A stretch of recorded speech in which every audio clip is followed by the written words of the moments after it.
Call the meeting to order. Trustees present this evening are Trustee Romero, Trustee Ciro Calderon, Trustee Alvarado, Trustee Lorenzo Calderon Jr., and Trustee Castillo present. You have a full quorum. Thank you. Let's stand for the Pledge of Allegiance. Ready, begin. I pledge allegiance to the flag of the United States of America and to the republic for which it stands, one nation, under God, indivisible, with liberty and justice for all.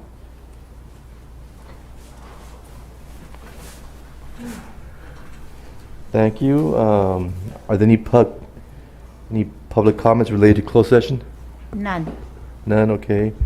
So we'll go into closed session.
In a closed session under Public Employee Discipline Dismissal Release.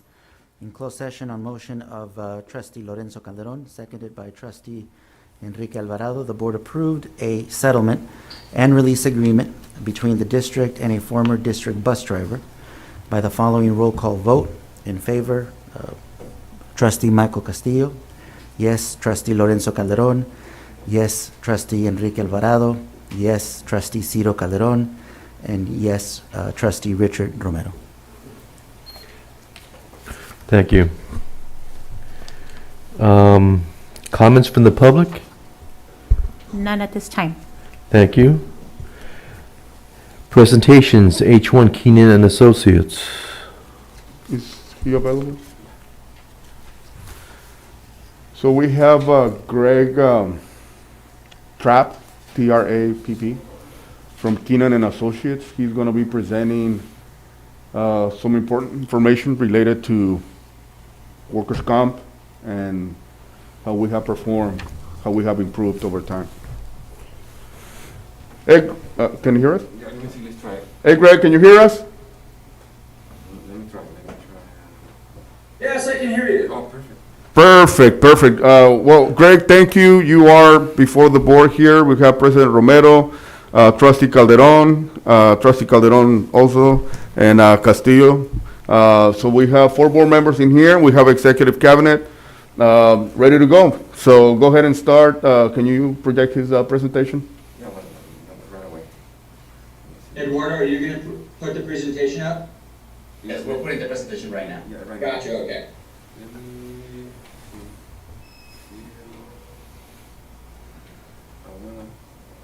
Let me just one second.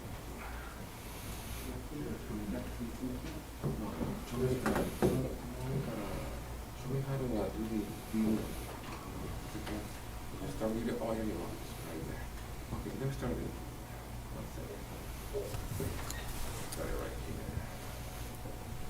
One second.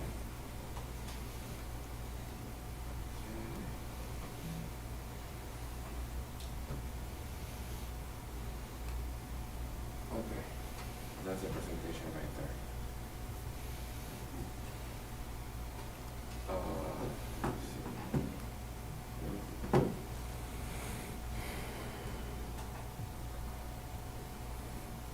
Okay, there you go. Yeah, perfect. Ready? Okay, Greg, take it away.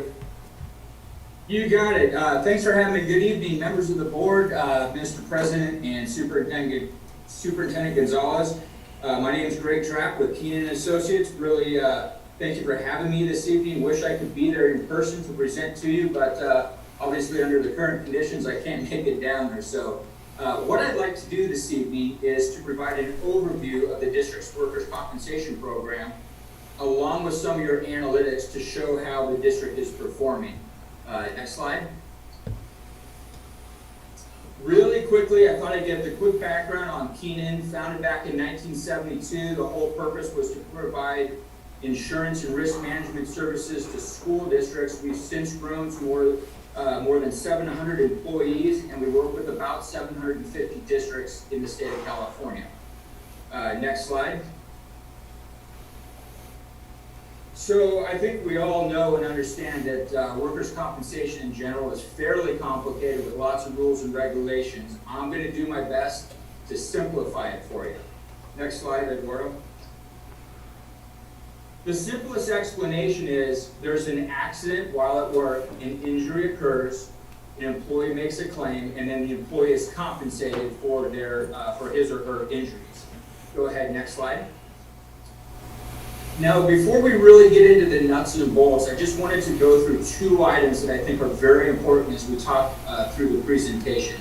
One is how your rate is calculated, and 2, what an experience modification factor is and what does it mean. So first, the calculated rate. So what's taken into consideration? Well, they take into consideration what are your expected losses going to be in the year, the cost of somebody to handle your claims, the cost of any loss control services, and then your rate is adjusted based on your prior experience. So the rate you pay today is likely the the result of your claims from several years ago. Next slide. So let's talk experience modification factor, because in the case of Calexico, this is super duper important. The easiest explanation is if one district's losses are low and another district has very high losses, it wouldn't be fair if you both paid the same rate. If somebody has no losses and somebody has a lot of losses, they shouldn't be paying the same dollar.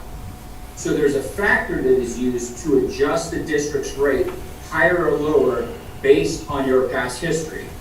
So the baseline for the modification factor is 100%. So if the base rate in a program is $1 and you have a 100% X mod, you pay $1. If you have an X mod of say 150%, you would pay $1.50. If you had an X mod of 50%, you would be paying 50% on the dollar. And over time, your loss experience is going to improve and deteriorate over time, and we'll talk about that. Next slide. So really quickly here, Calexico Unified is a member of the Protected Insurance Program for Schools and Community Colleges Joint Powers Authority. Next slide, Eduardo. PIPS is the largest workers' compensation JPA in the United States for schools and colleges. It has nearly 500 California school districts and community colleges in the program. Next slide, Eduardo. The goal of PIPS when it was created back in 2003, obviously to be very cost competitive for all of our members, have long-term financial stability so the program doesn't get in trouble like the programs back in the 80s and the early 90s. And then if any left over at the end of the day, let's return money back to the members. Okay, next slide. As a district in PIPS, what you're doing is you are transferring your risk to reinsurers rather than retaining your risk as a self-insured entity. As a self-insured entity, you would assume all of the risk. Like I said, nearly 500 members. It's about $13 billion of payroll in the state. And as a member of PIPS, you get loss prevention services. You have a loss control consultant that comes down and does loss control services. And obviously, we handle the claims administration for any claims that occur. Next slide. So with that being said and that background, let's kind of get into Calexico Unified specifically. Eduardo, next slide. So what this chart is showing, this is the frequency and severity, meaning obviously the number of and the amount of the claims that are occurring to your top 5 occupations. So as you look along the bottom of the graph, you can see teachers, food service, custodial, clerical, and then your special ed aides. So to put this chart in context for you, between 2016 and 2020, so the last 5 years, your teachers have had a total of 130 claims for a little over $3 million of total losses. Food service workers, 72 claims for about 1.3 million, and so on down the road. Next slide. So what I wanted to do, besides just showing the occupations, let's take it down to each site. So these are your top 5 sites with the most claims over the last 5 years. On the left is the highest one, which is Calexico High School. Over the last 5 years, 97 Next claims slide. totaling almost $2.8 million. And then you can see Rockwood. Hold on, Greg. Yeah, there you go. Sorry. Go ahead. We got the wrong slide. Go ahead. Can you see Calexico High and Rockwood down there? Yeah. Yes. Perfect, okay. So I'll start over. So Calexico High School, the last 5 years, has the most claims of any of your sites. 97 claims for about $2.7-ish million, and then Rockwood and Stays are down the road, you can see. Okay, next slide.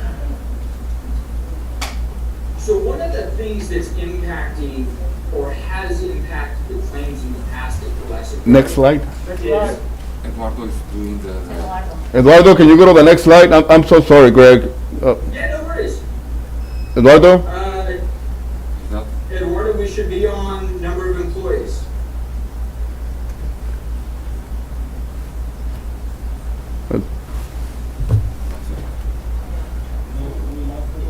Hold on. Hold on. No, we need to, the slide that we should be on should show number of employees with multiple injuries.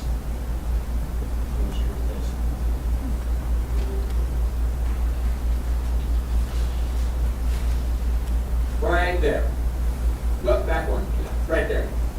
But hold on, it's not projecting here in our monitor. Oh, yeah, yeah. Please maximize the screen of Zoom, Javier, please. Maximize? Yeah.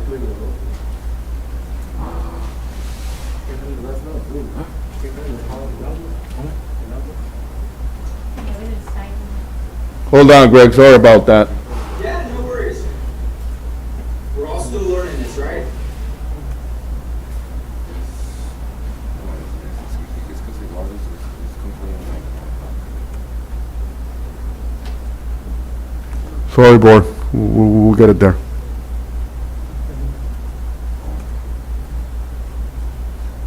me call it wrong. Is that the one? No, next. No, wait, no, hold on. Yeah, I think that's it. Okay, Greg. So we're there. Teachers, 2.2 million. Yeah, we're there. Okay.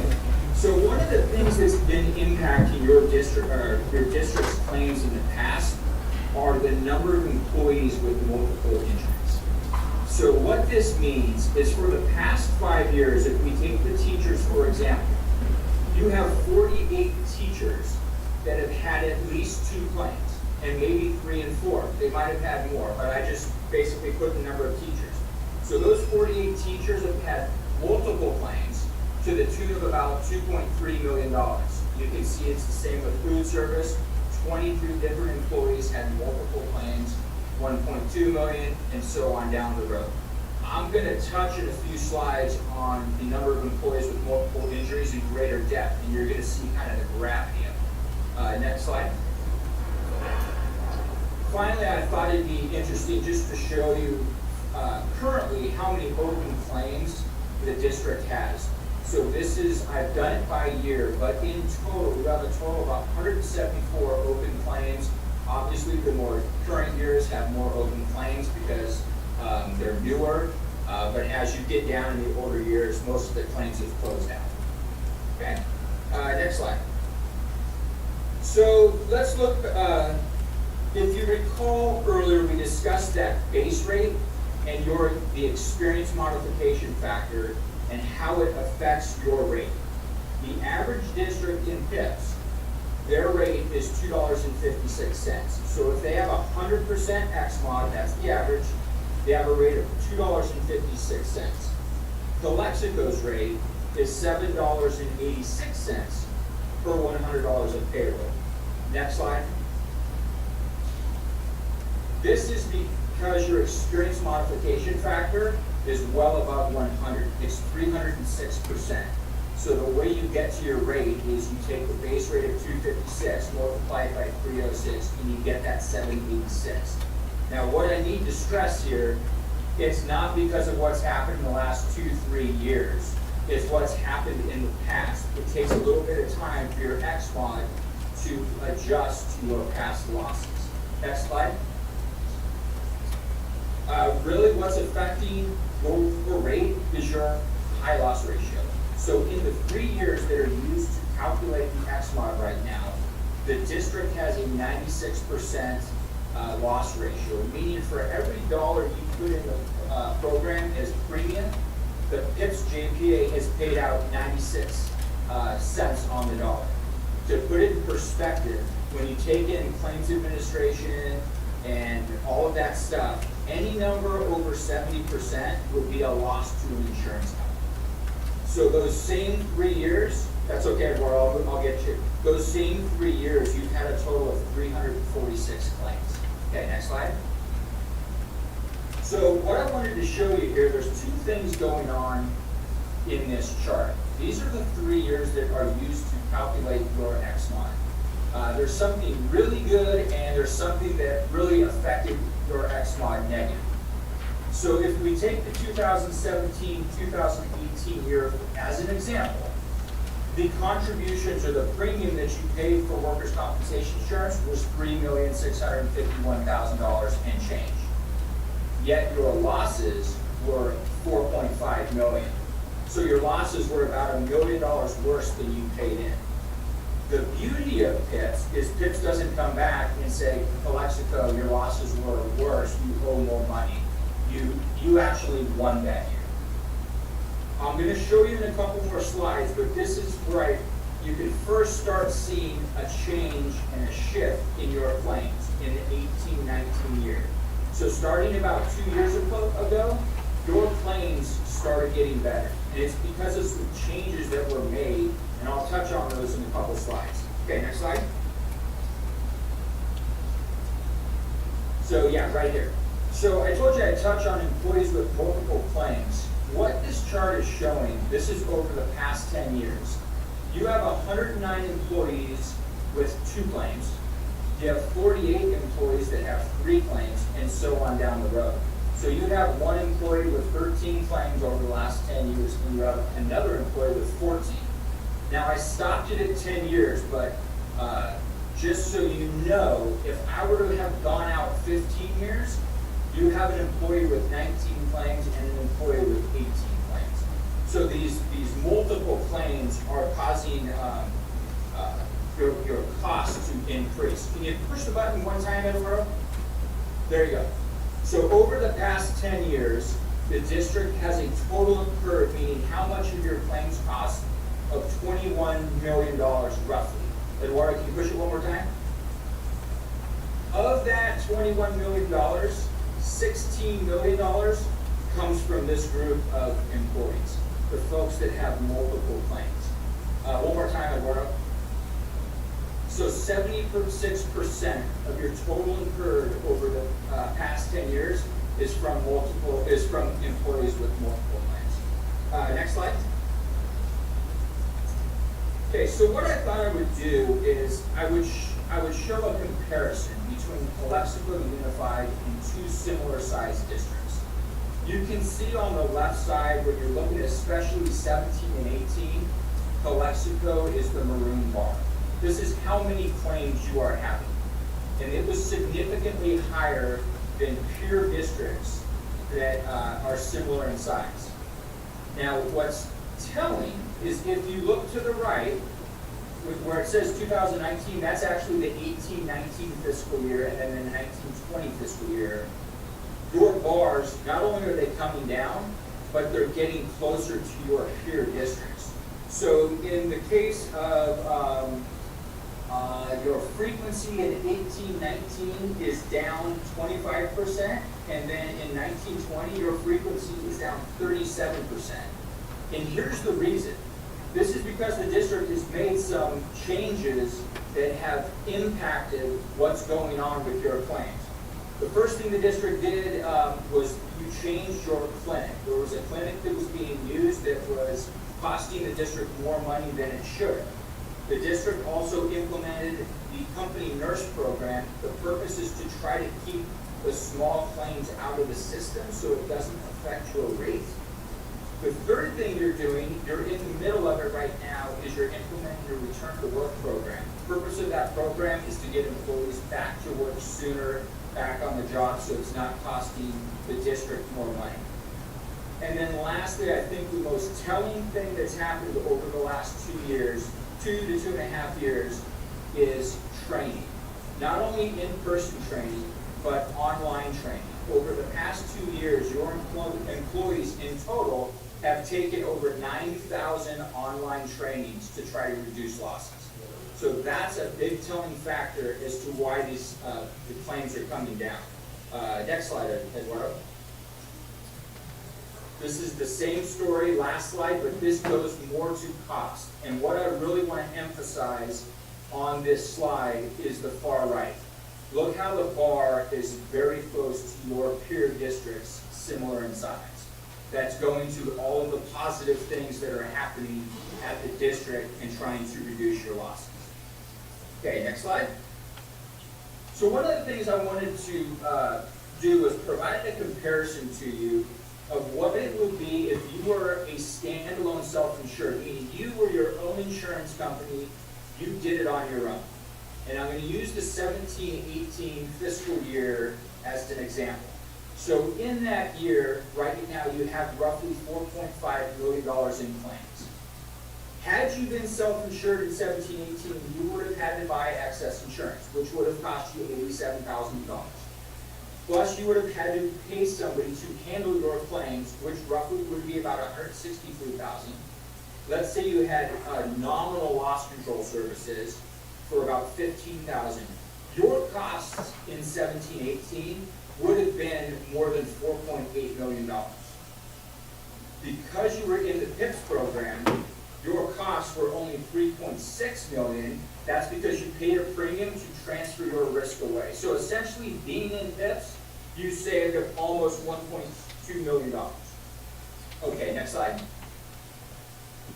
Okay, so really the thing here at the end to stress is you are getting better over time. It's going to take a couple years with the same type of progress to see your rate come down. But I truly believe in the next couple years, your 786 is going to start going down and you're going to start getting closer to the average.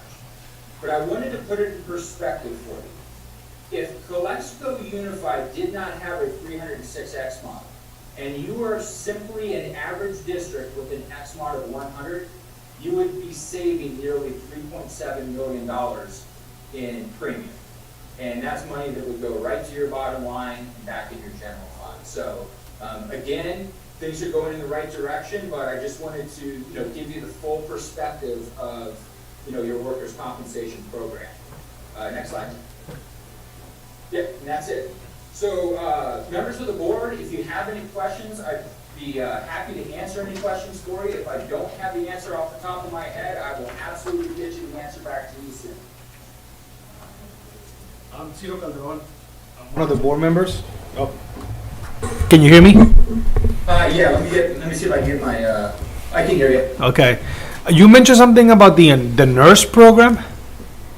Yes, it's called Company Nurse. Company nurse? Oh, yeah, okay. How exactly how does that work? So when an employee is first injured, and we're assuming it's not a catastrophic injury. Mm-hmm. Obviously, if it's catastrophic, you need to dial 911. But if an employee has a small injury, they then go to their supervisor, and their supervisor, along with the employee, call company nurse. And these are nurses on call to help triage the injury to your employee. In many cases, the nurse can triage it and basically send them home with an ice pack or something like that and say, hey, you probably don't need to go to the doctor. Now, what does this do? It keeps that claim, if it's a small claim, it keeps it out of the system. And if it keeps it out of the workers' compensation system, it doesn't go into the calculation of your XMOD factor. Now, obviously, if it's a serious injury and it's more than a couple $100, then we put it into the PIPS program. Okay. Does that make sense? Oh, yeah, it makes sense. Okay. And you're saying that this year this is something new that we've been doing, or how long have we? I believe it was implemented maybe about a year ago. Okay. Dr. Thurman or Cesar might know the exact date, but I think it's been in place about a year. 1 year? Okay. All right. So question, Mike Castillo. So in addition to company nurse and change in workers' comp, healthcare, clinic, or provider, are there any other measures, any other recommendations we can do to continue reducing costs? I think the biggest thing is the culture, a change in the culture down there. In the past, when you go back 10 or 15 years and you look at these, the employees with repeat claims, we just need to change the culture to where they don't believe that's kind of a right every summer is to have a claim. I do have, let me get my notes here. One of the other things that your work comp analyst has suggested is email messaging to the district staff monthly about a safety, with a safety bulletin, to kind of keep them aware of how to be safe, around the campuses. And obviously, the in-person trainings that we provide, that your loss control consultant does, and the online trainings. These are all making an impact, as you can see on those numbers. So you just kind of need to keep doing what you're doing, and it's going to get better, as we've already seen in some of those slides. Thank you. Thank you for the presentation. Any other questions? Thank you. Okay, that's all. Thank you very much. Thank you, Greg. Good job. Thank you. Okay, thank you very much. Have a good evening. You too. Thank you, Eduardo. Okay. Well, Javier, you can now minimize the Zoom meeting and you can disable. Okay. We'll move to the consent agenda. Is there a motion to approve? A second. Motion by Lencho, seconded by Michael. All those in favor say aye. Aye. Unanimous, thank you. Information items, Superintendent's report. Good evening, trustees, and admin team, and our community watching via live stream. I hope everyone had a safe and restful Labor Day weekend surrounded by family and loved ones. You know, after working all summer on distance learning planning, we're very happy to report that our very much anticipated first day of school on Monday, August the 24th, was a very successful one. We're now on our third week of school, and we continue to successfully navigate and implement our distance learning plan. We're very proud of the service our wonderful staff continues to provide to our students, parents, and community. There have been numerous training sessions that have been provided to our staff, students, and parents as we return to distance learning for the 2020-2021 school year. We thank our community, our parents, and our staff for their patience as we continue to provide a quality education to our students during this unprecedented time, which continue to bring a lot of uncertainties and continuous changes at the federal, state, and local level as well. You know, as of today, our enrollment is at 8,708 students, which is a slight decrease in our student enrollment from last year, in which we ended with an enrollment of 8,941 students. We're still enrolling students, and we look forward to increasing that number. We have classes that are reporting 100% attendance, which is excellent. And we want to congratulate our students and our teachers for their incredible commitment to learning. Our draft learning continuity and attendance plan is complete. We want to thank our Ed Services team under the leadership of Mrs. Elisa Ramirez for doing an incredible job of completing this monumental task. We have put the draft learning continuity and attendance plan out to the community for input via our constant contact newsletter, website, Facebook, Twitter, and other social media outlets. We have the hearing tonight for further public input, and we will be bringing the learning continuity and attendance plan back for board approval to our special board meeting scheduled for Thursday, September 24th at 5 p.m. Another note, our food services staff continues to do an excellent job in providing breakfast, lunch, and supper meals to our students. We are distributing meals Monday through Friday, 7 to 9 a.m. at 10 of our school sites. The first week of school, we distributed 38,127 meals, and for the second week of school, we distributed 47,233 meals, an increase of 9,106 meals from the first week of school to the second. And we do expect to increase our number for the third week of school as well. Just as a recap, we are currently in stage 1 of the new reopening plan put out by the California Department of Public Health. There are 4 tiers to the new plan with 4 colors assigned to each tier. We are in stage purple, which represents tier 1. In order to move out of stage 1 and into stage 2, we need to meet the same metrics that were in place before. Those have not changed. In order to be allowed to reopen schools, we need to move into the red stage and stay there for a period of 2 weeks without going back to stage 1. As per Dr. Monday, the local public health officer for the Imperial County, we still do not know when that will happen. Data is being closely monitored, and they are hoping that there is no spike due to the Labor Day weekend that just passed. In the meantime, we are continuing to work on making sure that we are ready for reopening.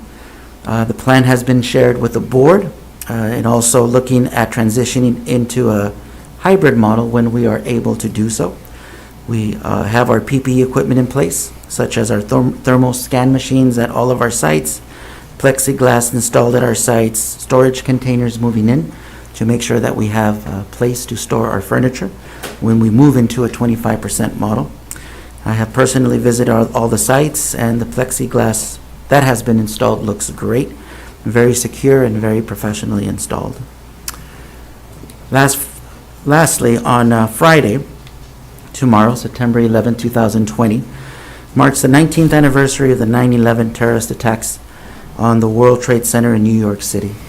The Pentagon and United Airlines Flight 93, which crashed in suburban Pennsylvania. Friday, September 11th is remembered as Patriots' Day and serves as a remembrance of the lives lost on the September morning. Our flags will be lowered to half-staff for the entire day in honor of Patriots' Day. Some upcoming activities. Our next special board meeting will be on Thursday, September 24th, for the board to approve the learning continuity and attendance plan. And then our next regularly scheduled board meeting will be on Thursday, October the 8th. Thank you. Thank you. Measure V update.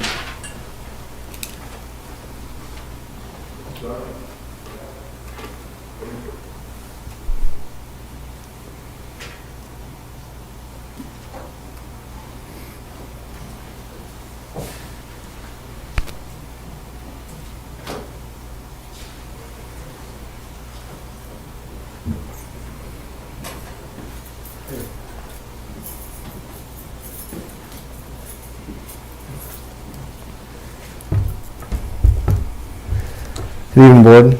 Superintendent. Kim and I would like to give you guys an update on the progress of the construction projects that are happening in the district. Kim's going to start with discussing the schedule and explaining to the board that we have experienced delays in the project because of COVID-19, and she will bring up the revisions to the end date of the project. Okay?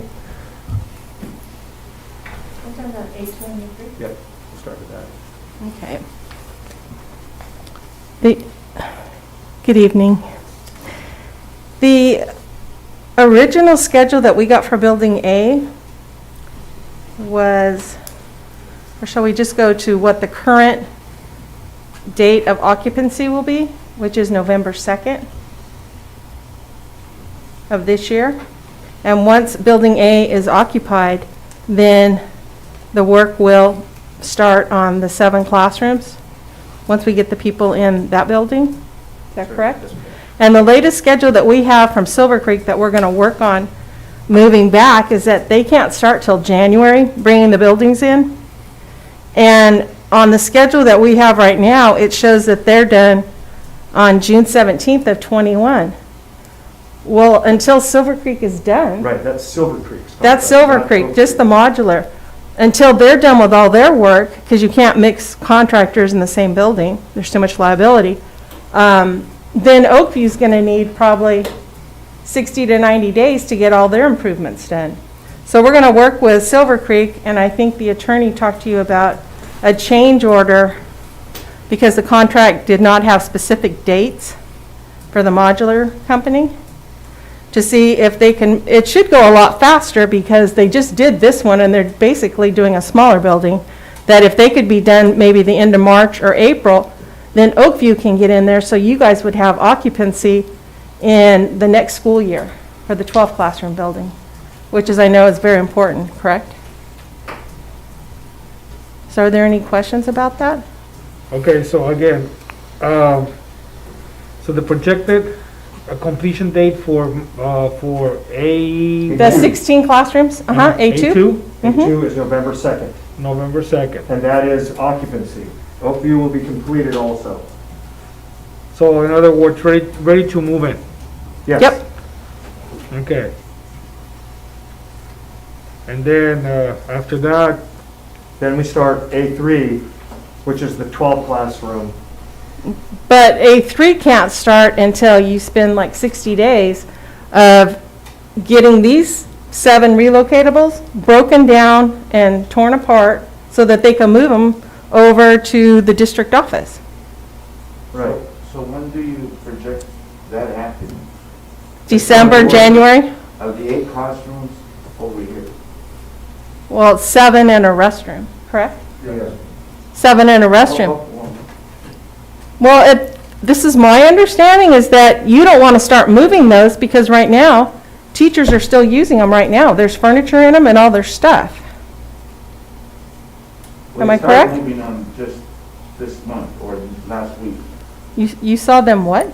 They started moving their stuff back in the classroom. They were- had vacated those. No, it was never vacated. Yes, it was. Not to our understanding. We were told that everything was still in those classrooms. And the furniture. I didn't physically go check to see if their stuff was out, but I was told by a good source that teachers were told to move everything out at the end of the year. I But can verify that. where would they go? No, they put it in storage because A2 was supposed to be ready for them to assume occupancy August 25th. Mr. Calderon, we verified that with Chris De La Rosa, and he said he did not move anything out of those classrooms. Okay. That's on the record. That's on the record. Okay. Yes, sir. All right. Because if we had emptied them and what's happened now with the delays, you'd have 7 teachers with nowhere to go. Well, we discussed that earlier.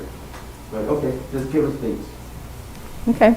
So can I ask you about A2 and the kill switch, or what do you call the switch? The disconnect. The disconnect. So Mhm. what's going on with that part? Okay. Has it been installed? Not yet? There's only 2 companies that do the disconnects. One is Siemens, S-I-E, Siemens you've seen, and the other is, I believe, Foursquare that put the big electrical boxes you see, like for your sub panels. And it's my understanding that Those items have to be fabricated, they're gonna go in next week. There's a temporary switch installed now, and they'll be replaced next week. Okay. And the temporary is so for the tour yesterday, we could have lights, and they had a couple of units running, just so it wasn't as hot in there as it has been. Why, was there an option to go with a different vendor or a different part instead of that specific part? We don't decide who they use. Why not? Because that's all in the contract documents when the project gets bid. Okay. It's like we can't tell them to use a certain kind of tape for painting. Okay.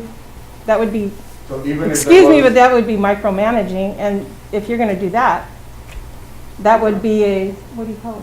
When you do it yourself. Of course, labor self-performance. So even if there was an alternative option for that, because we're under contract with Silver Creek and they're under contract with their subcontractor, we couldn't just add whatever kill No. switch. It's called the disconnect. The disconnect. Yeah. We couldn't just add whatever disconnect because, again. In a perfect world, because I'm very organized, I would have had all my disconnects waiting to be installed once the HVACs were done. I don't know if it had to do because it's a chiller and it's a specialty. I don't know. I was trying to call Silver Creek to confirm that. She told me that yesterday, that they were being fabricated. So for the purpose of this Zoom here, can you tell us who you are and what responsibilities you have today? Today? With the district? Yeah. Okay. Yeah, so our company is Full Site Solutions. We are the project managers for several projects within the school district. We are working with the district to project manage the 16 and 12 classroom addition. We also were working to do the parking lot at Circle Drive. We're also doing project management for the bathrooms here at the district office, the 7 classroom district office addition, and also the Culinary Arts Academy. And Godfrey Gym, the fitness center. So in a nutshell, you work for us. That's right. You're actually the That is acting correct. leader. Yes, we do. We are ensuring that when you don't have a project manager, that's when the change orders start coming out of nowhere. Your culinary arts had 1 change order, and that change order was generated at the district's request. That's very unusual on a project. And I thank you for that, but your responsibility is to keep us afloat of what's going on with these projects, correct? Correct. Because you work for us. We hired you That's for correct. that reason. Correct, but you did hire us after these contracts were let out. And I understand that, and you know what?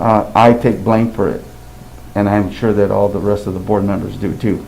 From this day on, though, you are responsible for keeping us informed of what's going on, especially with these due dates, the change orders and so forth, to ensure that these contractors are doing what they're supposed to, when they're supposed to. And that was the discussion earlier, but I hope that today we regroup and hopefully we can get these projects completed. We can't back down now because we already paid Silver Creek for these modulars. And the last thing we want is us to not complete this project. So with that said, I believe that hopefully that we can work together and make this happen. I believe, it's my personal opinion, that I think the district has been shortchanged on timelines and responsibilities on these projects. We can discuss that in further later date, but we need to get this project going. And I know that we're dealing with challenging times as far as the pandemic, but reality is everybody's gone back to work. We had a problem with the concrete, and we discovered that that wasn't the case.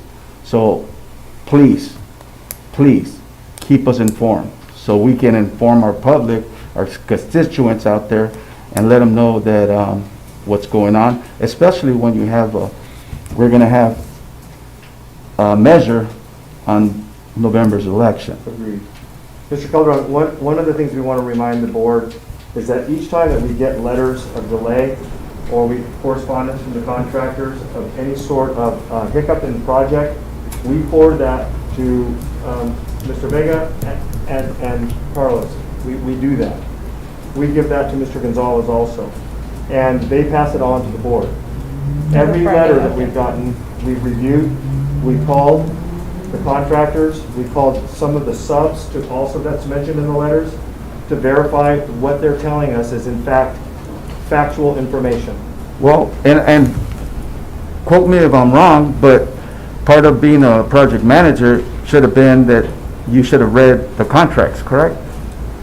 We're going to review contracts. No, I'm talking about the ones that we initially, the ones before you and before you came.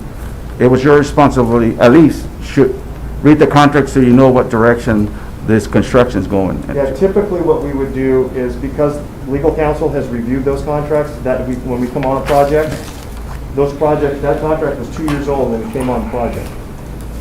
So no, we did not look at that contract. Okay. But everything else moving forward for all of the contracts, of course, we're going to review them. And my last statement, how can you manage a project where you don't know the plan?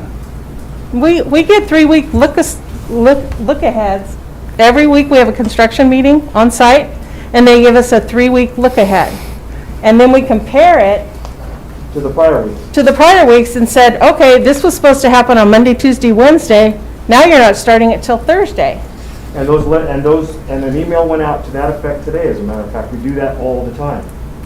We're always on top of when the schedule and what the 3-week look-aheads say.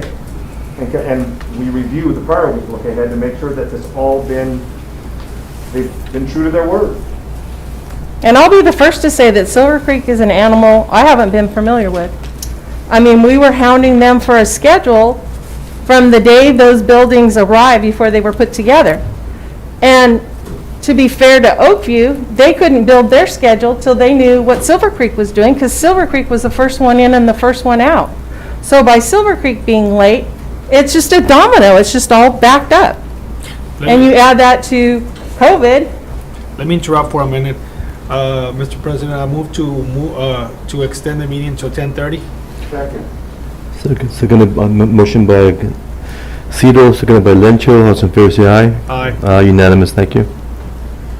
And you know what? I have a comment for you. Me? Well, as a company, we have a Measure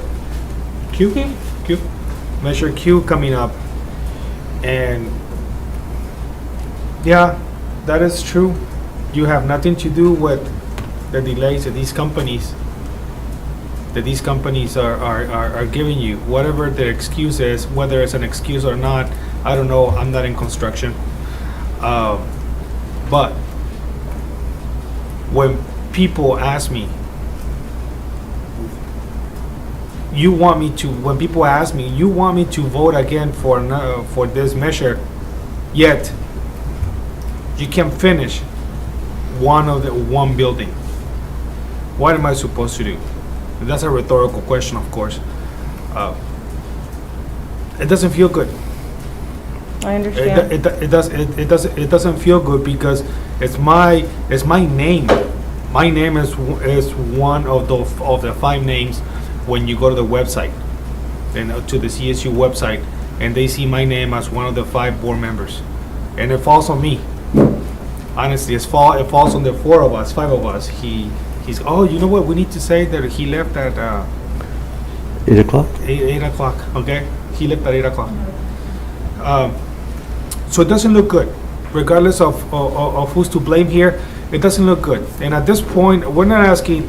We know what the questions are, but we want answers. We want answers, and that's our job to give them to you. Yeah, yes, but elections are coming up, and I'm not talking about elections for the 2 board members. I'm talking about the measure Q. That people are gonna start asking us, well, should I say yes or no? What should I tell them? Because I told them that the building was gonna be ready by the first day of school, and it's already a month off. But when you told them that, had COVID hit?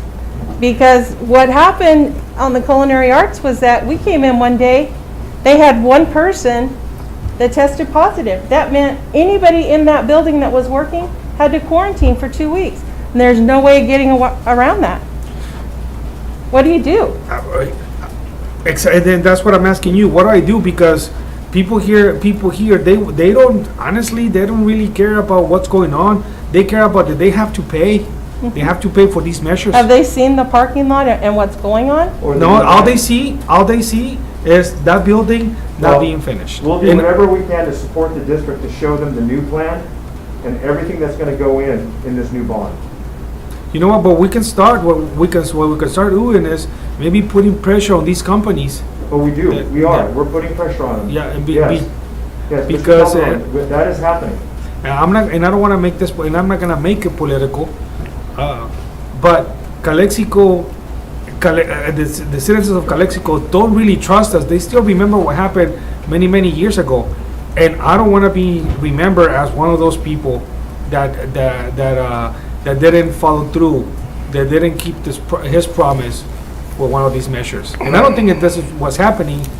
But my point to you is, we need to feel supported, and we need to feel that you guys are out there writing letters, making phone calls, and not exposing yourself, because I don't want you to expose yourself to this pandemic. But we need to feel that you're doing the best that you can to represent us. Okay? Understood. And I appreciate that. And We're gonna. That's been our charge the whole time. Is to get the right message out, to support this bond, to get your project done, to call out these contractors when they're not performing. All of that is true. Yeah. And I'm not defending it, I'm just telling you how we operate as a company. Yeah, and again, they see this finish, they will vote for the next bond. But again, the completion date is November 2nd, election is the next day. We're gonna push them. we're gonna see if they can move it up. And move the other one up. So, Yep. Guaranteed. We're gonna push them and make sure that they're gonna try to move this other one up. That's right. I just want this one built. Understood. I just want this one We built. do too. Our charge is to get in, do it right, get out. Someone's That's what we ready. need to do. And I think Mr.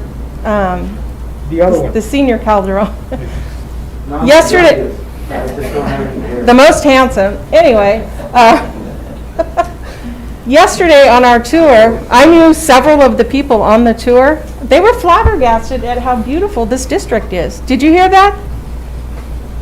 Of course, they are. They said, we had no idea that Calexico High School looked like this. Once again, it is not finished when I go into the dance.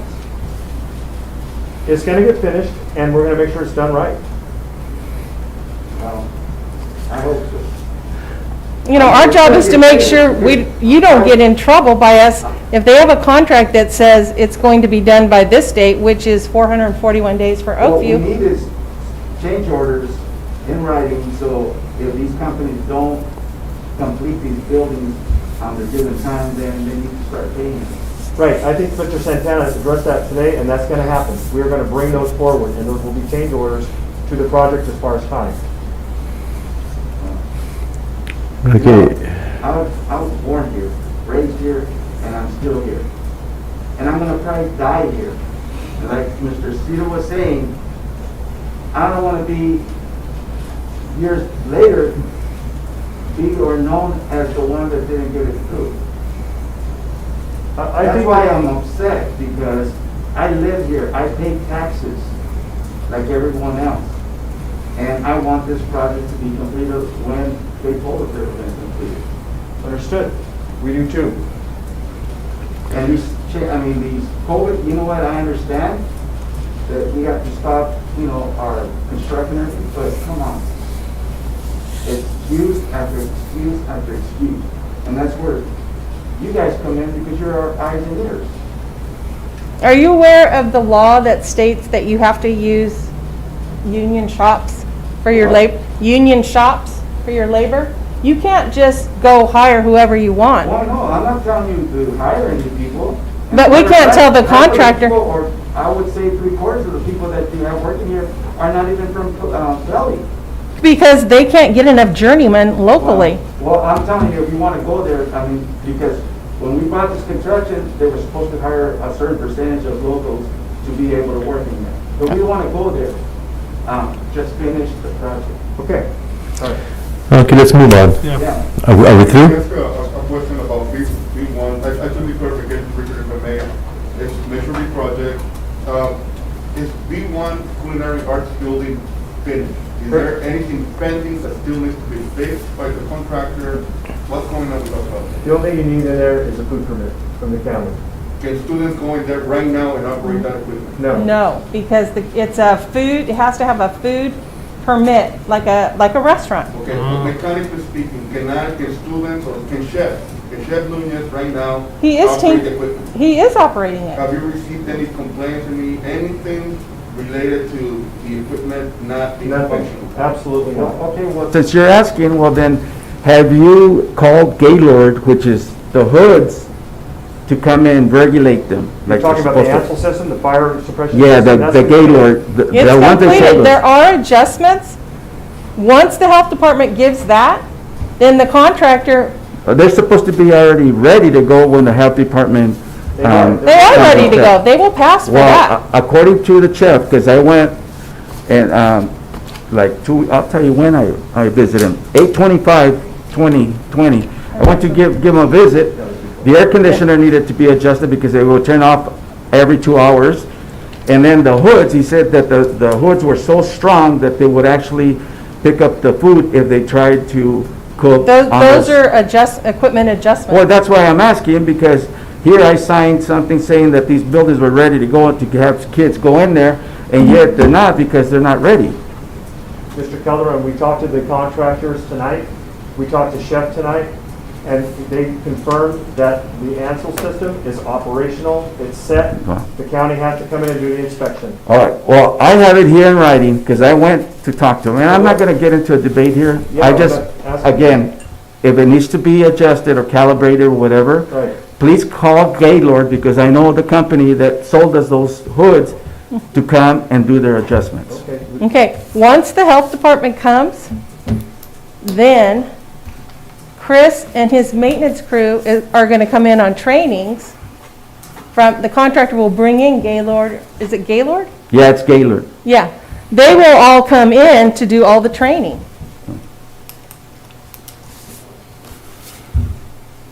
Huh? It's complete.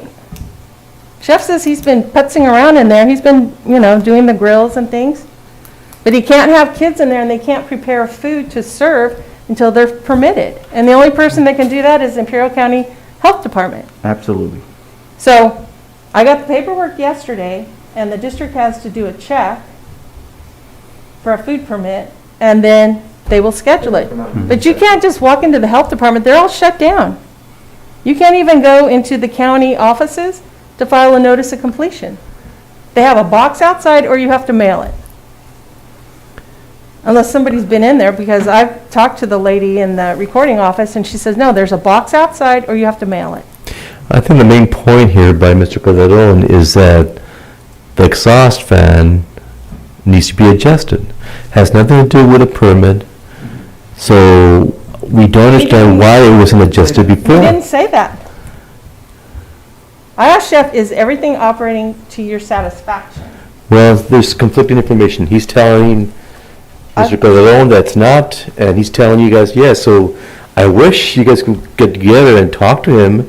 We did. We talked to Chef tonight. We called him tonight. Wow. I said, is there anything Can you that's call him not and working verify that, please? or operating? I got his number here. Call him, please. I'll call him right now. I'm was prepared tonight. I told you I had a laundry list. We talked to Chef and we also talked to the contractor tonight. I mean, do I really want to put this down? Yes. I mean, we need accurate information. But an adjustment is Let 'em know not, We're in the it's not meeting and it's operating. recorded. It's an adjustment, Maybe. correct? You want it? Depends on what the health I don't know, department is says. that attorney? Hmm? To put them on the spot? I mean, We're live, so. Just You let 'em- want just let 'em to know. go? You want to go to the hallway and talk to him, well, let me, or go outside? yeah, let me ask his permission first. Okay? Because I don't want to put him in the. Because I don't know if those hoods have to be operating at a certain CFM for the health department.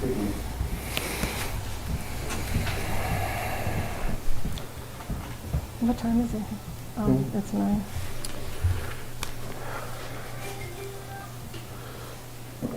The chief recommended. Chiefs, What do you say? gets a game over. Hold on.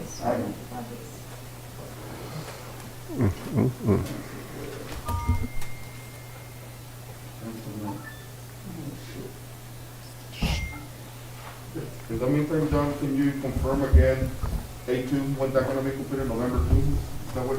November 2nd, but we're going to see about getting it moved up. Okay, A3 now, what is the new deadline? So it all depends on That's H2. June of 2021, But it all depends June. June. how fast But they that's not finish. complete. It depends on how fast they finish A2, right? That's correct. So if they finish earlier, It gets moved up.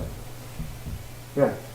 But right now, they're saying some word for Silver Creek sometime in June. For end of A3. June 21. But when they get done, then Silver Creek has to come in and do their stuff. Okay, that's not fair. I don't understand Spanish.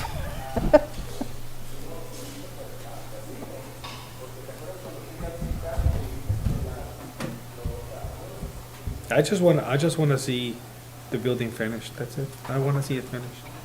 And I know it's not your fault. Nobody wants to see it finished any more than me. I know it's not your fault. But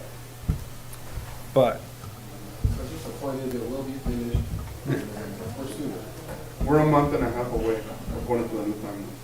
yeah, You but know, and John is out, but, you know, my last district building a brand new middle school, you know, our timeline got extended 8 months. For other issues, we found some fuel tank that was there.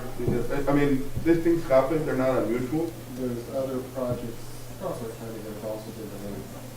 For COVID reasons, transportation, employees, The STEM building at the high school is a good example. county office, Huh? county office as well. Mm-hmm.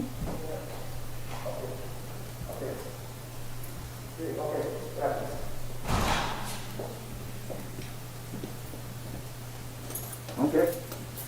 What's the scoop? What's the scoop? Hold on. He said, when I went there, they weren't working. 2 days later, they came and they fixed it. So they're fixed. And he couldn't tell you that. No, they came after, I went on the 25th. They came on the 27th to fix everything. Well, I wish he had told you that. Well, all right, so I apologize. This date, he says that now that everything's working because I guess 2 days later, they went and fixed it. So my Don't make me apologies. cry. Let's, Ms. Desert. Publicly, I want to apologize, okay? But let's get this thing going. Yeah, yes. We Okay. very clearly. Yes. Anything else? Let's move on. Anything else? We're through? Oh, I'm sorry, Richard, I'm so sorry, the seven modular building, do we have a timeline, completion timeline for that? It depends on when the A2 gets done, and I have another, I have time out there. Thank you. they'll be available to move in late December. But we've started the work out there for the foundations now, in preparation for those buildings to be moved. So on that front, when might the foundation or the groundwork be done? They have about, Mike, I'll get you that number, I'll get you that date, okay? But they're gonna Yeah. sit there until December or January, When until, will this be ready? to occupy? Yes. Before December, yeah. Absolutely. To move the modulars over. You bet, yes, they will be. We're compacting right now, as a matter of fact, and the pads are there. Because otherwise it'll cause a domino effect. We'll have 7 teachers without a classroom. The- Well, that's why they're not moving them till they can move into the new building. Correct. Thank you. Well, give us something in writing, the change orders.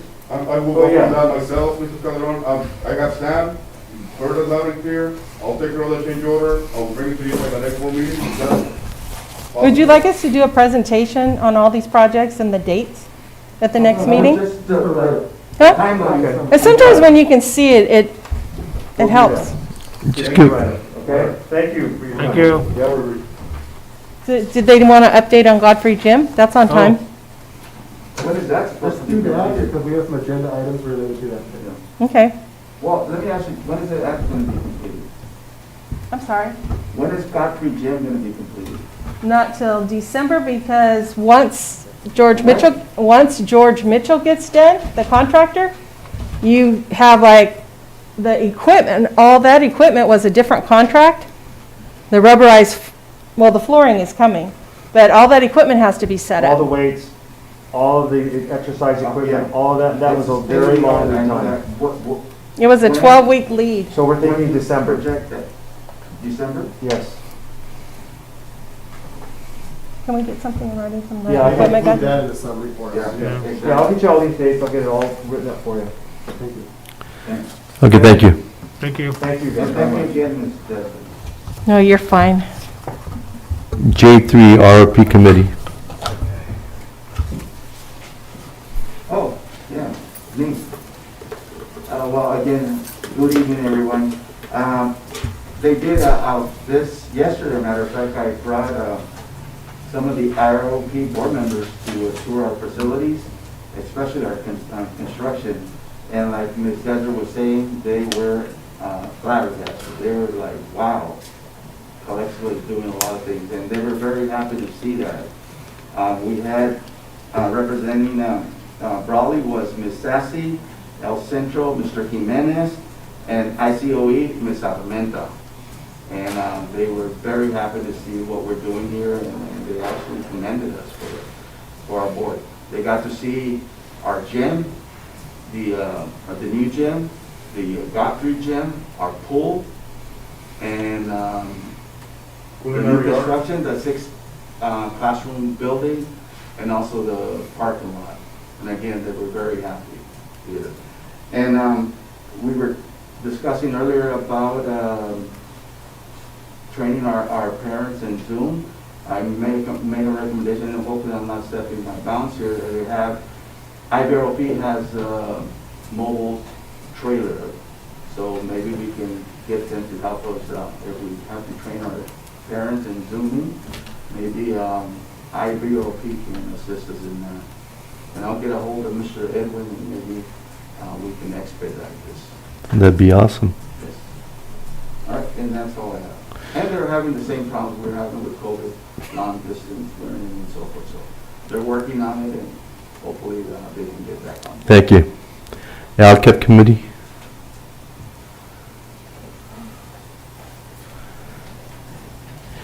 You got 1 minute. I'm not going to present anything. Good evening, everybody. Just a reminder that during this 2021 school year, we do not have a learning continuity and accountability plan. It's been replaced with a learning continuity and attendance plan. So same letters. But we do have that today for a public hearing, and we do have comments during a public hearing. And so, as Mr. Gonzalez stated, we will bring back the final LC plan for you on our September 24th special board meeting. That's it. Thank you. Any comments on the accounts payable pre-list? Okay, move to J5, board reports. I'm going to begin. So again, just like to begin by just commending everyone in the district, from the bottom to the top and from the top back to the bottom. Again, just for everything that they're doing, the services, the work above and beyond at all levels to get this district back on its feet, to get it, services provided to children and families. I had a chance to visit some sites this week as well, some of the elementary sites, to take a look at some of the PPE, the shielding barriers that are being installed, talk to, some of the staff as well. And unanimously across, everyone's very just at the side very thankful for what's being put in place and the protections being offered to employees. The technology implementation, again, by far very exciting. Seeing our techs working, all day long, getting these, the devices ready for students' use, and hearing from parents that they're actually picking them up now, and their children are using it. That is what we wanted. That is what we approved, and that, of course, is going to help our students in the long run. The infrastructure that's being put in place to allow for distance learning is amazing. Again, just so many positive things I hear from those others outside this county, just like Mr. Calderon Jr. mentioned. Other board members from other districts are hearing about Calexico. I hear it as well when I'm out around the county. This district is doing great things. I want to just as well commend everyone who worked on the continuity and attendance plan that Ms. Ramirez mentioned that we'll talk about later. I read through this draft document, very well done. Again, just thank you to all those that worked on it, all the teams that have been in place over the last several weeks, the committees. I think Ms. Ramirez and the team as well has been keeping the board informed and updated about a lot of this, almost everything that's been put in place here. The communications that we receive from our superintendent, the presentations we receive, everything is here. So it is of no surprise to me to hear the content in here. And as we'll hear more and will be included, very well done. And to hear that all this was translated in Spanish, it's a big feat. I understand that.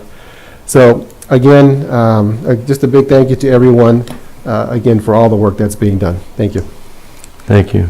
Mr. Calderon? Again, good evening to everyone. And you know what, I forgot to mention that Ms. Grijalva and Mr. Pimentel from Heffernan Board also joined us yesterday. They were also here, and Mr. Pimentel, in fact, took a lot of pictures of the project and so forth. Again, I'd like to welcome everyone to the 2020-21 school year. Thank you to ACT, CSCA, and all the administrators and their assistants for their dedication and commitment.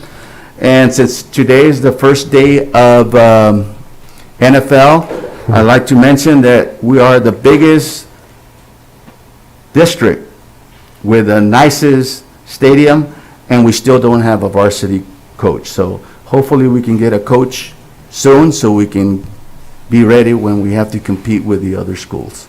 Thank you, and again, stay tuned. Thank you. Thank you. Cito? Good evening, everybody. Welcome to our meeting, and congratulations to everybody involved, from personnel at the school sites, personnel here at the district office, and everybody in between. I have heard, but everything on the school sites is happening in a positive way. Zoom is working, the one-on-one devices are working. So congratulations, everybody, on a job well done, opening the schools while this pandemic is hitting us, the Imperial County, and Calexico really hard. Other than that, I just want to say thank you, keep up the good work, and we're here to help, we're here to serve, and whatever it is that we need, that they need to get it done, that's what we're here, and hopefully we will not fail you to help you get the job done. Thank you.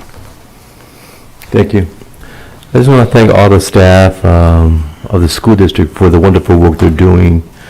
We're navigating through uncharted waters, and so far, you guys are doing a wonderful job. Thank you. Okay, K1. Public announcement: the Calexico Unified School District intends to reappoint Nancy Castillo to Calexico Unified School District Personnel Commission. Mr. Gonzalez.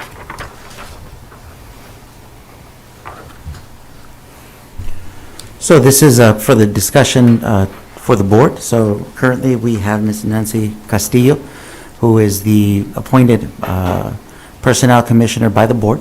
So she has requested a reappointment, and so that's why we bring the name to the board for discussion. And if the board is in agreement, then Mr. Romero would be making a motion. And if I may add, per this item K1, I'll abstain. Okay, my question, first of all, I'd like to thank Ms. Castillo for her dedication and commitment to this district. I think this is our second time that we have actually appointed her, correct, since 2014. What I'd like to see, if again, nothing against Ms. Castillo, but open it up to the public. It's been two or three terms already, and see if we have anyone out there that would like to take a shot at it, or that would be my recommendation. Okay, I don't concur with that. I think if you have the experience, you don't, for the Personnel Commission, it's a very important commission. And she served on there for, I think, at least 2 terms. And she's done a fantastic job. It doesn't make sense to, when you have someone that's that good, to try and advertise to see who else is interested that has no experience. It just doesn't make sense. Well, we don't know that until we actually, if we were. No, you know that because the fact that no one else has that commission, that experience that she has, serving on the Personnel Commission, and she knows the regulations. So we do know that. All right, but that's my opinion. And bottom line with me, it would be just transparency. If no one steps up, then I have no problem with her. But you're delaying the process. I'm not. I think it's something that we've been transparent. I think that we should be transparent. That's your opinion. Did we, last time that we did this, didn't we ask Carlos if you could open it up? So my understanding, the last time, I wasn't the superintendent at the time, but. The last time we did not ask to open it up, we just made the recommendation. Correct, it was brought up, and she was reappointed, Ms. And I believe I made the motion to reappoint her. So what is your desire? We got Mr. Lynch-Calderon that wants to open it up. What do you, and I feel we shouldn't open it up because she's extremely qualified. She served as well on the Personnel Commission, and makes no sense, it just doesn't make any sense. But, so what's your desire, Mr. Calderon? Ciro Calderon. When we talk about transparency, we talk about not only the transparency of this district, but how people are going to look at us in the whole county. So. I don't think the other counties have personnel commissions. Correct me if I'm wrong. I believe we're the only county, the only district in the county that has a personnel. Okay, so therefore, you don't have to worry what other counties think of you. Well, no. I do worry about what people here in the county think of us. I clearly remember when somebody said it in the podium that only in Calexico do we do this, and only in Calexico do we do that, and we were talking about items like this. So I will have to say that I would like to see if anybody else is interested and see what they have to offer, and it will be up to the district to decide which candidates you want to bring forward. That's my take on that.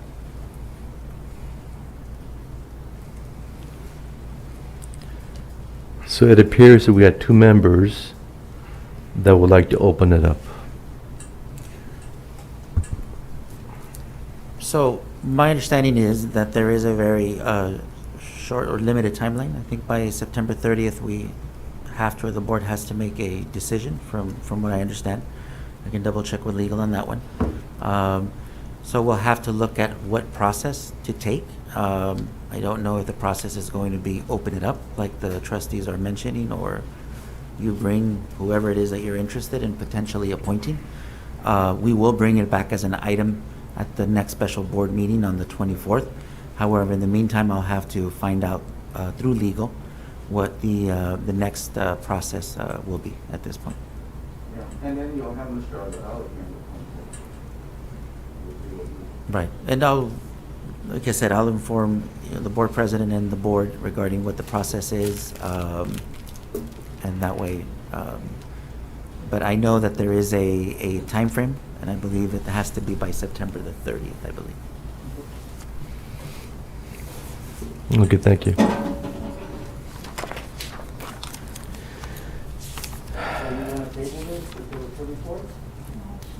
There's no action. Sure, can we table it? It's a discussion item, so no action at this time. Okay. So can you please put it on the 24th?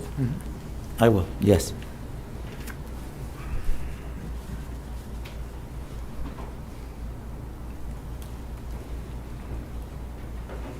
Okay, L, public hearing, learning continuity and attendance plan.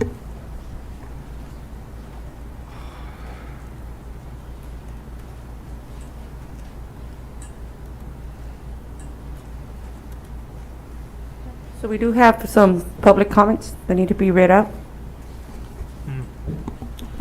We have two related to the public hearing, and the first one is from Ms. Crystal Quesada, and she says the following. Good afternoon, Board of Education. My name is Crystal Quesada, and I am a community member. It is important to ensure that the learning continuity and attendance plan prioritizes equity and the needs of students who have been historically underserved by our public schools. This plan should include funding for access to free technological devices, Wi-Fi connection needs, and mental health support for students. In addition, the district should invest in continuing to support high-need and hard-to-reach students and families to ensure they have the proper tools and support to be successful. We must address the local continuity and attendance plan as it is intended to be equitably. As an elected official, we call on you to act on the asks you heard today from community stakeholders within your school district. Thank you. Thank you. There's another comment? There is. And the second comment is from Ms. Meredith Lopez. Good afternoon, Board of Education. My name is Meredith Lopez, and I am a parent at Cesar Chavez Elementary School. It is important to ensure that the learning continuity and attendance plan prioritizes equity and the needs of students who have been historically underserved by our public schools. This plan should include funding for access to free technological devices, Wi-Fi connection needs, and mental health supports for students. In addition, the district should invest in parent, abuelito, caretaker Zoom etiquette, and Zoom program training. My kids sometimes cry, as well as their classmates, because their caretakers can't help them connect to Zoom during class, or because their abuelita didn't put a microphone on mute and their classmates can hear everything she is saying. At the same time, the teachers don't even know how to use Zoom functions, and students can see what the teacher is talking about. It is very stressful for the students. I have asked our school principal to provide this Zoom training for caretakers and teachers, but it still hasn't happened. Furthermore, the district should invest in purchasing more earphones for all students and ensure tech devices are functional. In my school, there wasn't enough earphones for my kids, and only students in K through second grade got them. They need earphones to be more concentrated and reduce noise at home. To conclude, I just want to share that we must address the local continuity and attendance plan as it is intended to be, equitably. As an elected official, we call on you to act on the asks you are hearing today from parents and community stakeholders within your school district. Thank you. Thank you. So just quickly to follow up, all of the items that have been requested and addressed in these two public comments are addressed in our learning continuity plan. As you've seen, you've approved many of our support systems for our students, such as the iReady program. You will see in this board agenda, you have a Ludo, which is a program to teach our students how to use the learning management system. So it's like a PD game for students. You have an agenda for Tutor Me. Tutor Me is a tutoring service that is 24 hours a day, 7 days a week. Students will be given access to 3 hours of tutoring per week. And at this point, even for your TK first grade kinder students, the parent can Zoom with the child, with the tutor, to be able to support the students. We will have Khan Academy for the secondary levels. We have, on the employment report, you have extra hours for our staff to provide professional development for parents in the evenings. You also have an item on there for headsets. We've also purchased the Acellus program for our SPED population. We have paired our homeless liaison and our foster youth with our expanded learning supervisors so that they do one-to-one tutoring. Our ELIT teachers and our EL specialists are the ones monitoring our English learners. We do have also, you heard about Mr. Gonzalez mentioning that we're investing a lot in our Borderlink project and in technology so that every child has access to a device and has access and capability through the Borderlink project. In terms of teacher training, we provided, since the first day of closure back in March, we've provided a total of 7 Zoom trainings for staff, for teachers, and classified staff. And tomorrow we're having an additional Zoom meeting on new features that are coming out from Zoom. And pending is to schedule the Zoom meeting for our parents. And we will look into how we could provide training to our caretakers that are not necessarily the parents, because most of our trainings are for parent trainings that are sent through Remind. So we'll see how other ways we can support caretakers that are not necessarily the parents that are taking care of the children during the day. And I believe I addressed most of the items. I will be responding to these parents in writing with everything I just mentioned so that they know where in the continuing plan and exactly what the page is where they can find this information. Can you also inform them that we bought headsets also? Yeah, it's in this item. It's supposed to be approved. Originally, we were purchasing small amounts of earphones, and then when our parents were the ones that said, it'd be nice if every child could get one. Well, when we looked into purchasing, the threshold for purchasing was way above, the amount is above the threshold, so we had to go through a bidding process. So that's why you're gonna see that resolution on this board agenda. The cost to purchase headsets for all our students is about $125,000. So it's on the agenda. There was a question, I believe I heard maybe a comment in there regarding mental health services or social emotional. Correct. Can you briefly touch on that, the social emotional, the services, the tiered support? So we've offered SEL trainings through ICOE to every single one of our staff members during the summer. It was on a voluntary basis. But we're also purchasing another program, I believe it's also in this agenda, called Panorama, which we're going to use to survey staff, students, and parents to see what are their SEL needs, so that in return we can provide additional PD specific to their needs. And in our staff schedules, every Friday during period 2 for secondary and from 9 to 10 for elementary, we have an SEL hour, which is where we're going to be doing his social emotional learning lessons. And connecting with students and finding out what their needs were for the week. That way, every student is anchored to a teacher on a week, and all they're going to discuss for that hour are needs, how it's going during the week with distance learning, how they can be supported. So that's part of our staff schedules for every Friday. Mm-hmm. I know that before we went on, I guess, on summer break, we were supposed to hire a couple psychologists and a school council. One of our school counselors retired. Didn't know. Mm-hmm. So where are we at with the school psychologists and the school counselors? As a school counselor myself, I know I've been tasked with calling and having Zoom meetings with students that are having problems.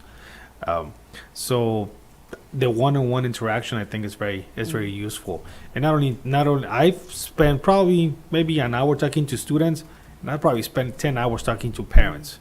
some parents have questions that sometimes I don't even have the answer to. All this technical stuff, they know everything about the technical stuff, which I don't. So, And our clinical social workers also do a lot of the work. And actually, our clinical social workers and our counselors created a webpage that's linked into our website with tons of resources. They just been going above and beyond finding resources for parents and showing our teachers that these are resources that they can also refer students for, because a lot of our teachers haven't been trained on how to acquire resources. So that's why they created this webpage. yeah, but I think the one-on-one between a school counselor or school psychologist, the clinical psychologist, and the student, I think that will be effective, especially when we're talking about English language learners, the special ed population, because the last thing we need is to one of these students fall behind or fall through the cracks, not because we didn't care, but because this is new to us. And this is new to us. This is news to everybody. Unless you were born before 1918, this is all new to us. So I think we need, I'm not saying that you're not paying attention to this, but I think we need to focus on that. Yeah, the one counselor and the 2 additional psychologists were put on hold to hire because of the cuts that we got in the supplementary and concentration funds. So we didn't hire any additional staff. We stayed with the staff that we had.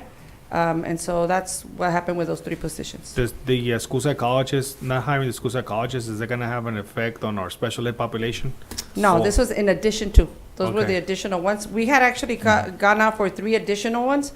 We were able to hire 1. We couldn't fill in the other 2, so those positions were just frozen because we weren't able to hire anybody. No, okay. Just we didn't have applicants. That was And an for the issue. other 2, Yeah, we didn't have applicants. And just to clarify, those positions in that conversation, that's not in this plan? No. No, that's No. something else. No, this Okay, is, that's what we something have else. in the plan is with our existing Correct. staff, all the work that we're doing Yeah. with the staff that we have currently have.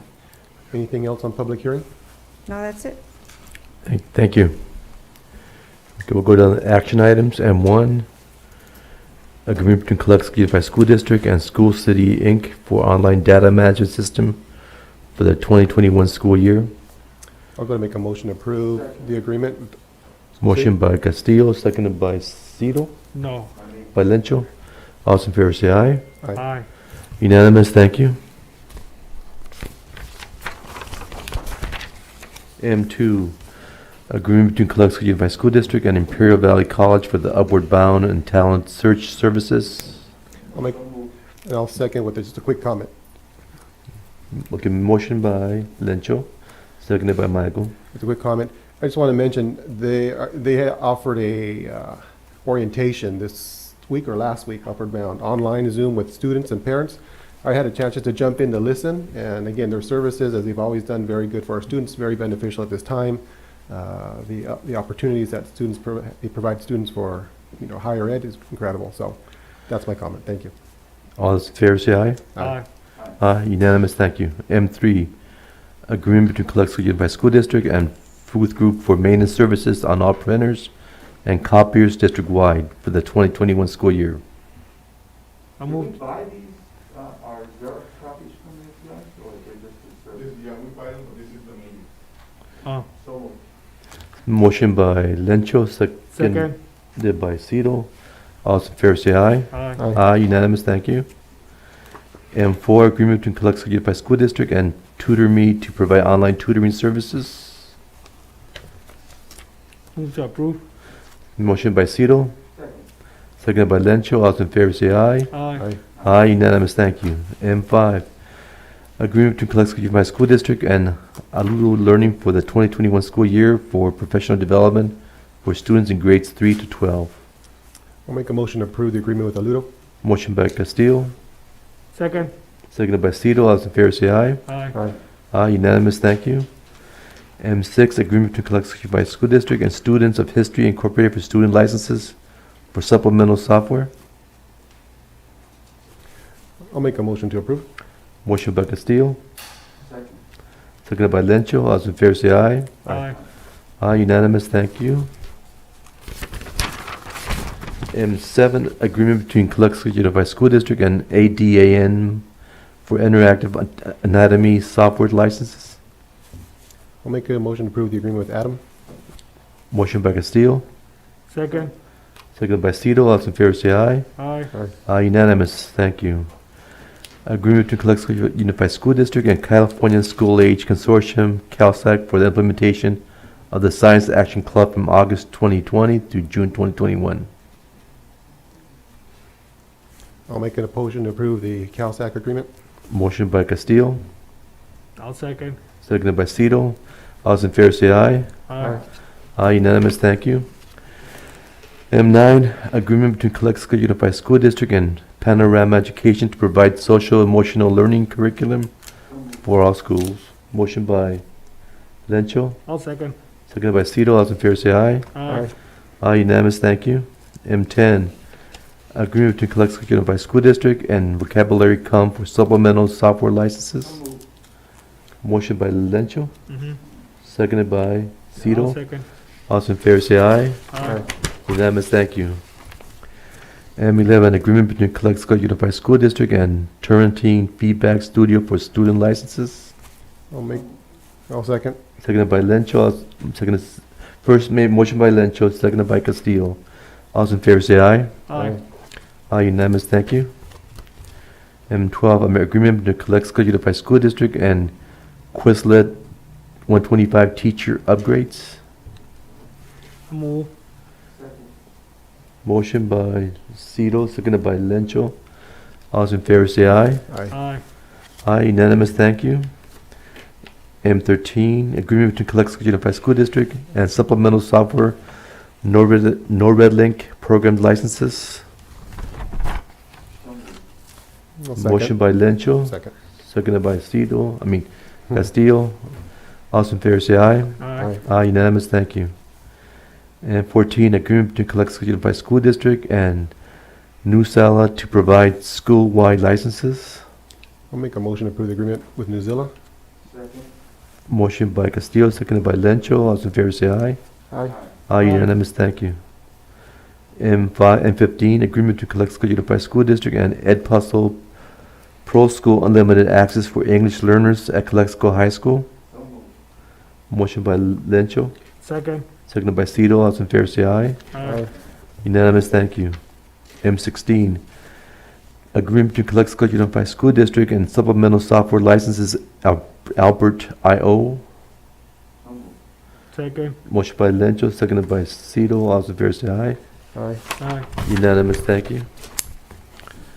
M17, agreement between Calexico Unified School District and Khan Academy Inc. Proposal for licenses for secondary sites, Calexico High School, William Moreno, and Indica Camarena Junior High Schools.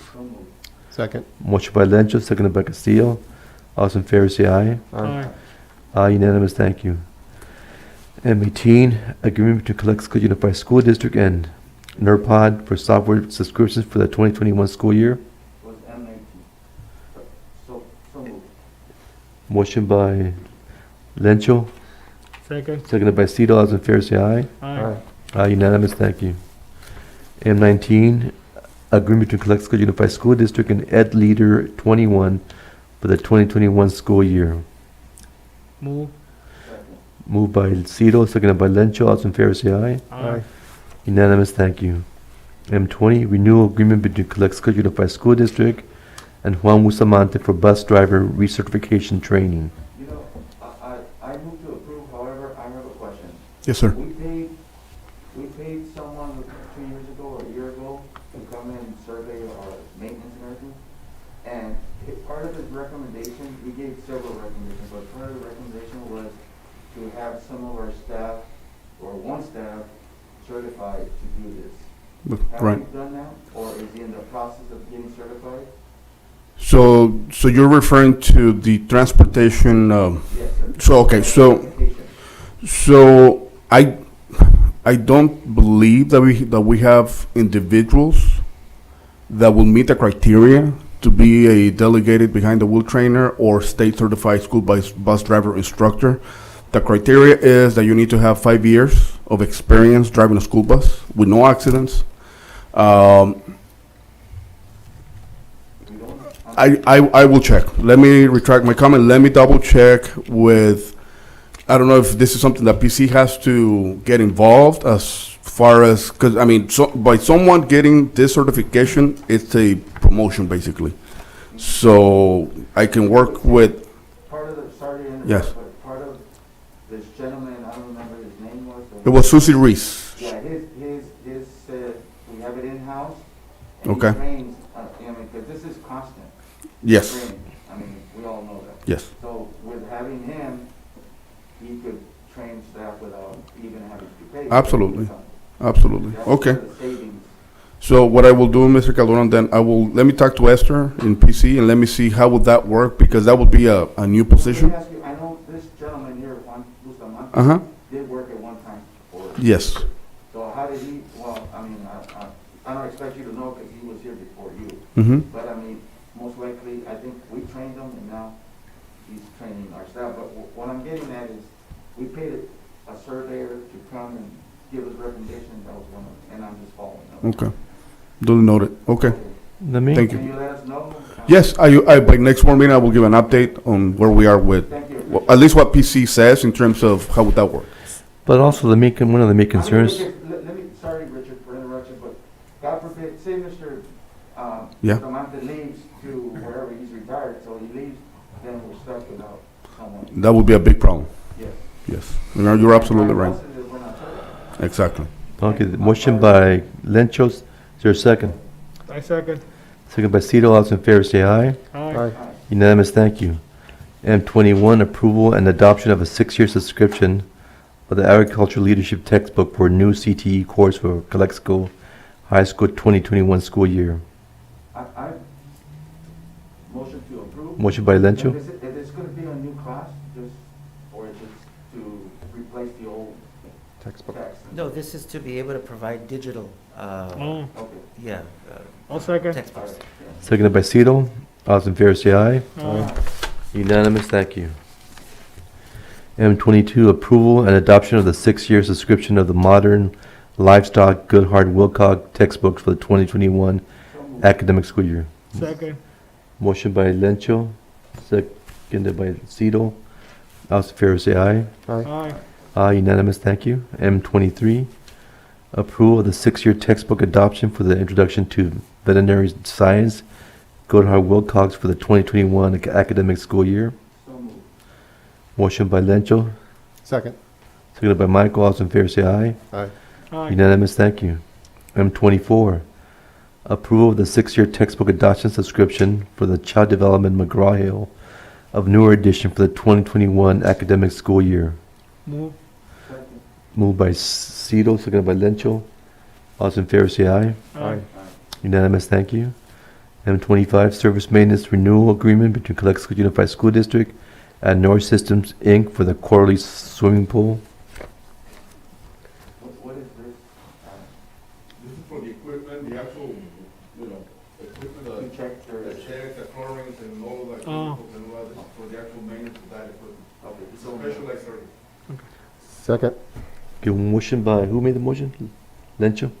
Seconded by Michael. All those in favor say aye. Aye. Aye. Unanimous, thank you. M26, memorandum of understanding between Imperial County Office of Education, Migrant Program Region 6, and Butte County Office of Education to implement at Calexico Unified School District for the implementation and participation of the California Migrant Mini Corps Program. So moved. Motion motion by Lencho, seconded by Cito. All those in favor say aye. Aye. Unanimous, thank you. M27, proposal between Calexico Unified School District and Pixel Bytes Solutions for audio-video equipment and installation of Godfrey Gym at Calexico High School. Move to approve. Second. Motion by Cito, seconded by Michael. All those in favor say aye. Aye. Unanimous, thank you. M28, proposal between Calexico Unified School District and Total Technology, Inc. for the purchase of audio-video system for the Culinary Arts Building at Calexico High School. Move to approve. Moved by Cito, Second. seconded by Michael. All those in favor say aye. Aye. Aye, unanimous, thank you. M30, approval of first reading of revised administrative regulations 5125.2, withholding grades, diploma, or transcripts. We're on M29. M29. Excuse me? M29. Oh, I missed, I'm sorry. M29, approval of first reading of new board policy 0470-COVID-19 mitigation plan. I'll move to approve with a quick comment. Motion by Michael, seconded by Lencho. So my quick comment, again, having read through it as well, I just want to mention that a lot of what's in here, I know this is probably from CSBA, but a lot of what's in here, the staff have also shared with us, what's happening in the district, and a lot of it is in line with what's in this board policy. So again, I'm just thankful that the communication with the board, keeping us informed of what's been planned in the district, it's all in here and more. So thank you. Thank you. Approval, M30, approval of first reading of revised administrative regulation 5125.2 withholding grades, diploma or transcripts. So I'll just try to make a comment, Board President Romero. M30, 31, and 32 are all in line pretty much with the same thing. They all revolve around the technology handbook that is being created along with administrative regulation policies and board policy. That structure that we have been discussing in regards to the one-to-one, all of it is right here. Thank you. Is there a motion for M30? Motion by Lencho, Second. seconded by Cito. All those in favor say aye. Aye. Aye, unanimous, thank you. M31, approval of first reading of revised administrative regulation 3515.4, recovery for property loss or damage. Motion by Lencho, Second. seconded by Cito. All those in favor say aye. Aye. Unanimous, thank you. M32, approval of first reading of revised board policy and Exhibit 6163.4, student use of technology. Second. Motion by Lencho, seconded by Cito. All those in favor say aye. Aye. Unanimous, thank you. M33, second reading of revised board policy 6175, migrant education program administrative regulation. Second. Motion by Lencho, Second. seconded by Michael. All those in favor say aye. Aye. Unanimous, thank you. M34, second reading of revised board policy and administrative regulation 5148.2, before and after school programs. Motion by Michael. Oh, Lencho, Second. seconded by Cito. All those in favor say aye. Aye. Unanimous, thank you. M35, variable term waivers for certificated personnel, speech pathologists for the 2021 school year. Move to approve. Motion by Cito, How many, well, I second it, but how many waivers are we issuing now? There are 4 waivers here for 4 speech pathologists, correct? 4. And just so the board knows, this is an incredibly difficult position to fill. Yeah. We've had 2 openings in the district that we have not been able to get any candidates for. So, okay, motion by Cito, seconded by Lencho. All those in favor say aye. Aye. Aye, unanimous, thank you. The next one's M36, the resolution. Resolution and agreement to approve piggyback statute with CDW Government LLC to purchase headsets. Second. Motion by Michael Lencho, seconded by Michael. Michael, Yes. Lencho? Cito? Yes. Yes, unanimous, thank you. M37, another resolution. Resolution adopting the GAN limit for fiscal year 2021. I'll make a motion to approve. Motion by Michael. Seconded by Lencho. Okay, roll call. Yes. Michael? Lencho? Yes. Yes, unanimous, thank you. M38, notice of completion for Indica Camarena Junior High School paving project. I motion to approve, but I got a question. Did we move the trash cans out to the street? No? No, not yet. That's still pending. That's something that we gotta do. It was an added cost, so we need to revisit that at some point. Trash truck burnt out. Destroyed that pavement again. Right, so that's something that I probably do later, as I see how our deferred maintenance balance is. Well, I just couldn't afford it. Yeah. Okay, motion by Lencho, Second. seconded by Cito. All those in favor say aye. Aye. Aye, unanimous, thank you. M39, approval of the 2019-20 unaudited actuals and 2021 revised budget. And I have a presentation for that, Mr. Romero. He has a, Okay. he 45 has a minutes. quick presentation on that. Can we get Maribel? Are there handouts? Yes. It's 10 o'clock, we motion to 10:30. 10:30. 10:30? Yeah. It's only gonna take about 3 minutes. Starting now. Yeah, All right, so I guess we would hurry up. yeah. We're in a budget deficit, so- Unless you got money.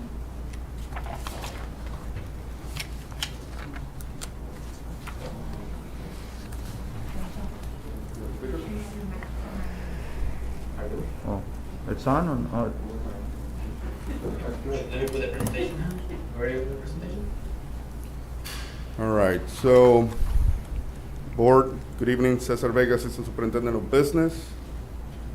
And I have the honor of presenting to you the unaudited actuals for the prior year, 2019-2020. So, this is a required presentation that I have to make before the Board on or before September 15. The Board has to approve this presentation, this budget update, and it's basically telling you how we finished up the prior year. So I'd like to start by giving a brief narrative of what happened in 2019-2020, really quick. As you recall, we started the year with an adopted budget that had a deficit. But even then, at that point, when we adopted the budget, we were using, historical trends on enrollment, ADA, and again, that information which at that time, the May revision, the governor through the May revision, what he gave us and allocated for school districts back then. So the deficit was calculated back then just under $1 million. However, between adopted budget adoption for that budget through September, when we presented the unaudited actuals for 2018-2019, we noticed the trends related to enrollment that they were declining. At that point, we had to look at our budget and start revising our numbers because obviously when you have declining enrollment, that has a fiscal impact. So our deficit grew, and by first interim, we reported again a deficit of $2.5 million projected for the prior year. So our goal all along has been, how do we mitigate that impact of that structural deficit, and how do we create saving opportunities so that we can make an attempt to finish up the year with a balanced budget. So by second interim, which was reported on March 2020, we were able to mitigate that impact of the deficit by lowering it by $100-some thousand. But it was really not until we adopted the current budget that we reported to the board that we were projecting to ending the school year, based on what we had back then. We still hadn't closed the books, but we still projected a $1.2 million deficit. However, now that we have closed the books, I'm proud to present to you that we finished up the year, last year, 2019-2020, on the positive, a $1.79 million positive budget. So revenues over expenditures were more, so that's a good thing.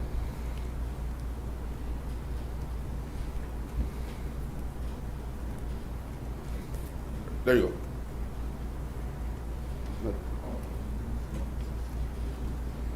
So Sorry. Cesar, again, just as you're moving on, that's a good thing, as you mentioned, finishing unaudited with positive.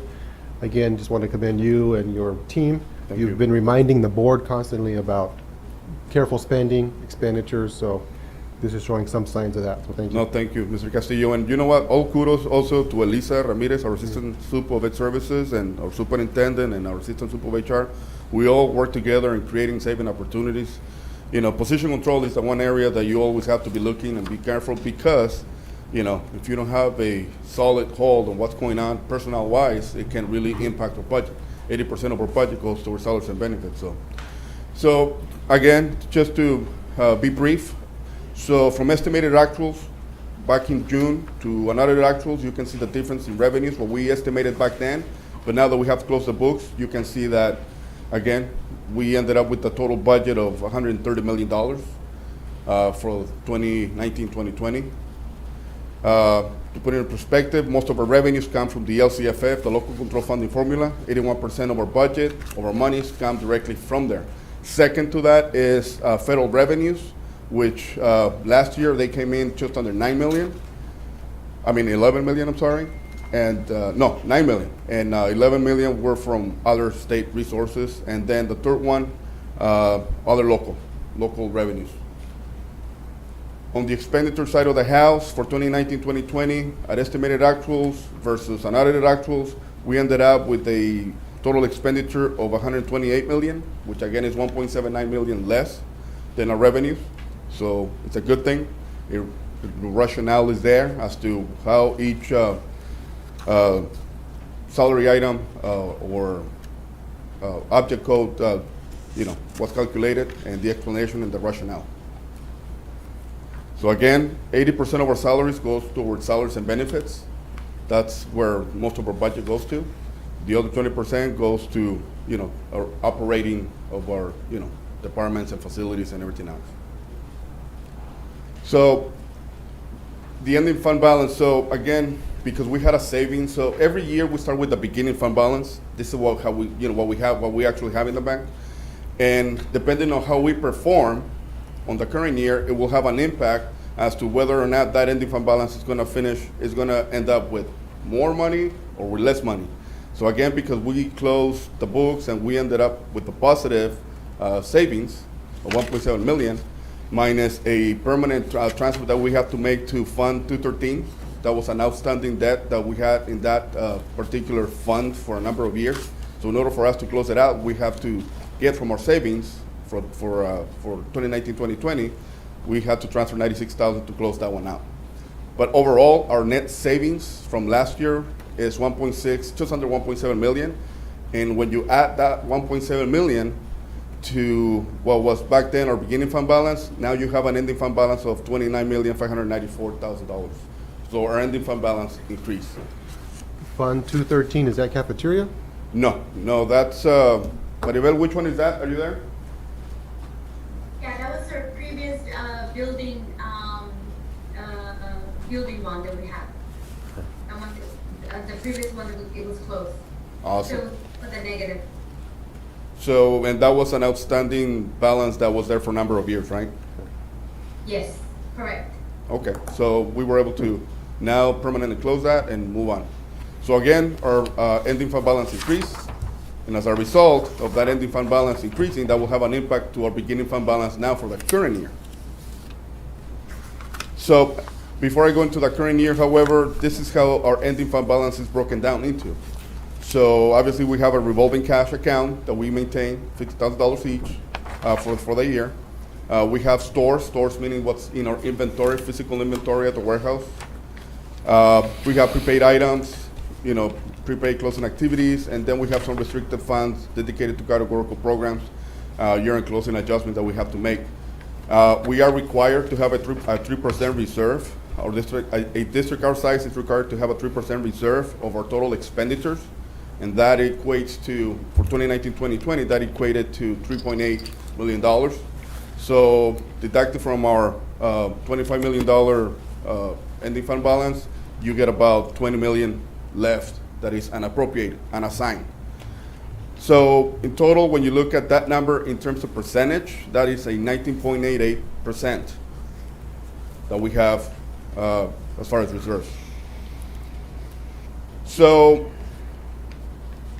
the current budget. So we talked about how the budget changed from a budget adoption to the 45-day budget revision that we had. So I'm not going to get into many details other than what the total budget looks like now moving forward. So the biggest impact, obviously, is the federal funding that we're getting this time. We went from last year, 2019-2020, getting just under $9 million in federal revenue. Now we're projecting to get $27.5 million. And that is mostly, again, because of the one-time funds, one-time, not recurring, one-time funds that we're getting from the federal government through the ESSER, through the CARES Act, and the money that has to be spent, most of it has to be spent by December, and part of it has to be spent into next year, the next fiscal year. So again, our budget for this year, for the current year, looks healthy, but it's one-time money. It's the one-time money that is making that impact. That's not going to be the case when we look at our multi-year projections. That's not going to be the case unless there's another federal stimulus that comes in, more money, then obviously the numbers will change. But to start the year, this is what I have to project to you. So when you look at how we are planning, how we are calculating to finish up this school year, I know it's early and a lot of these numbers will change by first and second interim, but thus far in the year, we're estimating to finish up with a net increase of $985,000. And again, most of that is attributed to the one-time funds that we have. So we are projecting to finish up with an ending fund balance of $26,579,000. So again, it's that the year, for the current year, because of the one-time funds, is looking, okay, we're okay. So the components of ending fund balance, again, once after you take out the reserves, you end up with a $21 million unappropriated, unassigned balance. So let's talk about our multi-year projection. And I think this is the most important document in this presentation because it will tell you how we are calculating to be on the, the current year and what's going to happen, what we are projecting for next year and the year after. And obviously we divide our multi-year projection in 3 sections. If you see, we have columns in green, which represents all the restricted funding, federal funding that we're estimating to get by year, 2020, 2021, 22, 22, 23. And then the unrestricted side of the house is, I don't know what color that is. I think that is light brown, maybe. But the columns that you need to look at are the ones in bluish. Those are the ones that will tell you what the total revenues and expenditures are by year and how we are looking or how we are calculating to finish up. And obviously, like I said, for 2020, 2021, we're expecting to finish up with an 18.4.3% reserve. 21, 22, that reserve is going to go down to 16.84%. And then the 3 year out, we're estimating to finish up with 10%, 10.77% reserve. So in essence, look, we're starting the year on a good note, but remember, there's a big difference between budget and actually, what we have in the bank and with everything that's going on with cash deferrals and everything. So we still have to monitor that because, from an accounting perspective, we are required, even though we have deferrals coming our way, we still have to book them as a receivable, so we still have to count them in our budget. But nevertheless, we're still dealing with that issue, and our reserves are going to help to offset some of that impact of those cash deferrals, but we are still required to borrow money sometime in December or January to meet payroll needs. And again, still undetermined whether there's going to be another federal stimulus or not. That's still, to be said. I don't know if that's going to be a reality or not. But bottom line is that, look, from current year to the next 2 years out, based on the numbers that we have, the only caveat that I see has to do with enrollment. If our enrollment doesn't increase, that may contribute to more funding, losing more funding. But some of the fiscal challenges ahead that we're looking at, obviously, we're in the middle of a recession. We don't know when that's going to stop. We don't know when we are going to be recovering. We don't know whether we're going to be getting a COLA next year or not. I can tell you more than likely not.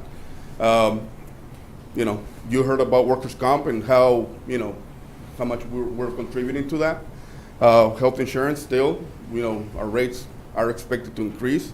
Pension plans, even though they have, stayed steady for the time being, at some point they will continue to move up again in percentage. Declining enrollment, it's a big threat right now. So the numbers are down for the year as compared to other years. So we still have to, monitor that. I will have a better projection by first interim, which is on or before December 15th. In negotiations, we're still negotiating with both units, so that's still pending as well. So with that, board, I try to be brief. I open it up for questions. Any questions, comments, anything that I can answer? That's an awesome job by you and your team. We're very fortunate to have you guys. Well, thank you, sir. Appreciate that Thank comment. And really, Maribel deserves a lot of credit because closing 2019, 2020 was by far the most difficult year we have ever experienced. It was very challenging, And, you know, the work that we have ahead, if it wasn't for her, I wouldn't be able to do what I do. It's really her that deserves the credit because she's really helping me a lot. So thank you, Maribel, for what you do. So with that, thank you to the board. Mr. Vega, please continue reminding the board about, state cost-cutting measures, savings, Yes, to keep us in the positive. got it. So is there a motion to approve the 2019 unaudited actuals? Move to approve. Moved by Cito, Second. seconded by Michael. All those in favor say aye. Aye. Aye, unanimous, thank you. M40, certificate employment report. There's a recommendation that the board approve the certificated employment report as submitted with addition of Luisa Fuller as the principal of Rockwood Elementary School. Is there a motion? Make a motion to approve? Motion by Michael. Seconded by Lencho. All those in favor say aye. Aye. Aye, unanimous, thank you. M41, classified employment report. The recommendation that the board approve this classified employment report as submitted. Motion by Lencho. Second. Seconded by Cito. All those in favor say aye. Aye. Unanimous, thank you. There's no need to reconvene to earlier closed session, correct? P1. P1, Student Discipline Education Code. Recommendation that the board approve the student recommendation as submitted. Move to approve. Moved by Cito. Seconded by Lencho. All those in favor say aye. Aye. Aye, unanimous, thank you. Now we need a motion to adjourn. Make a motion to adjourn at 10:10. Michael made the motion. Second. Seconded by Cito. All those in favor say aye. Aye. Unanimous, thank you very much. Have a good night.